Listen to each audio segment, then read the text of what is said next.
bone would be that small. In 1991, police converged on a Bath Township home and for a week dug for answers in a 13-year-old mystery. They found the scattered bones of Stephen Hicks, the first murder victim of serial killer Jeffrey Dahmer. We just have found a bone from the clavicle. We also found a rib. Police say Hicks was a hitchhiker, picked up by Dahmer when he was just 18. The victim killed in a bedroom, his body dismembered in a tight crawl space. It was Dahmer who led police to the body after he was linked to killing 16 other men or boys in the Milwaukee area. Captain Greg Lang, then a detective, recalls the circus-like atmosphere. When it broke, it broke. The national news were here. The Bath Road in front of the house was all lined up with national news media trucks. Steve Hicks, 18 himself, was hitchhiking to a rock concert. By that time, Dahmer had already been obsessed with murderous fantasies. I had fantasies about picking up a hitchhiker and taking him back to the house and having complete control and dominance. Dahmer picked Hicks up and, with his parent away, drove the teen to his place for them to hang out. It was growing late, so Hicks wanted to leave, and Dahmer didn't want him to. He strangled the teen and dismembered his body.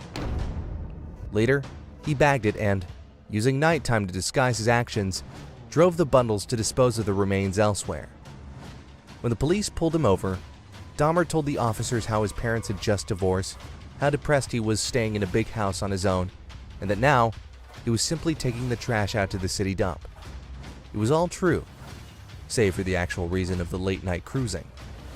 The officers readily believed the polite teen and let him go. In ninth grade, in biology class, we had the usual dissection of fetal pigs, and I took the remains of that home and kept the skeleton of it. And I just started branching out, dogs, cats. I suppose it could have turned into a normal hobby like taxidermy. And all I know is that I wanted to see what the insides of these animals looked like. There may have been some violence involved, some underlying subconscious feelings of violence. It was a compulsion. It became a compulsion. What would you do with the dead animals, Jeff? Take them back in the woods, skin them sometimes, slit them all the way open, look at the organs, feel them. Can you describe what you were thinking? It was just mystifying to me how the insides of the animal looked. There was a sort of general excitement for me. I don't know why. It was exciting to see. I was drinking a lot during that time, and just I don't know, looking for something some way to find some fulfillment, some pleasure. And I acted on my fantasies, and that's where everything went wrong.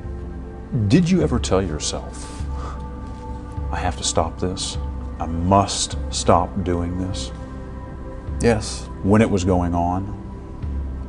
After the second time, it seemed like the compulsion to do it was too strong, and I didn't even try to stop it after that.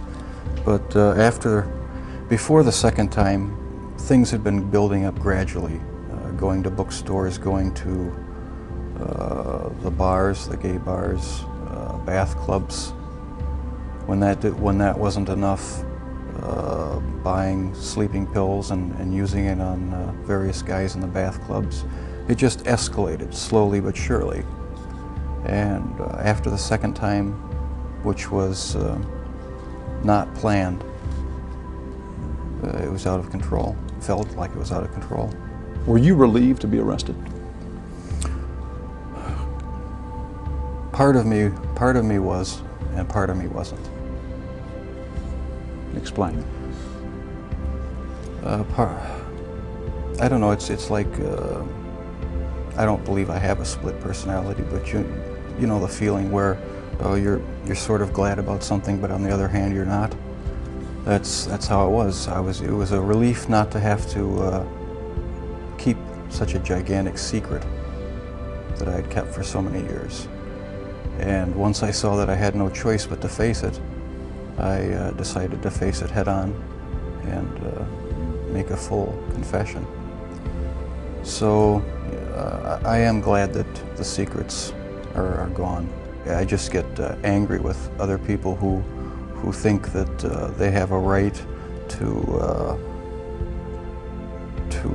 somehow try to blame my parents for what happened. That's not right at all. No one has the right to do that because they're totally innocent. They had no knowledge of it.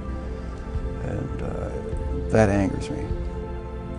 There comes a point where a person has to be accountable for what he's done. Can't go around making excuses, blaming other people or other things. So I alone am the one who is responsible for what's happened. The only motive that there ever was to completely control a person that I found physically attractive, and keep them with me as long as possible, even if it meant just keeping apart.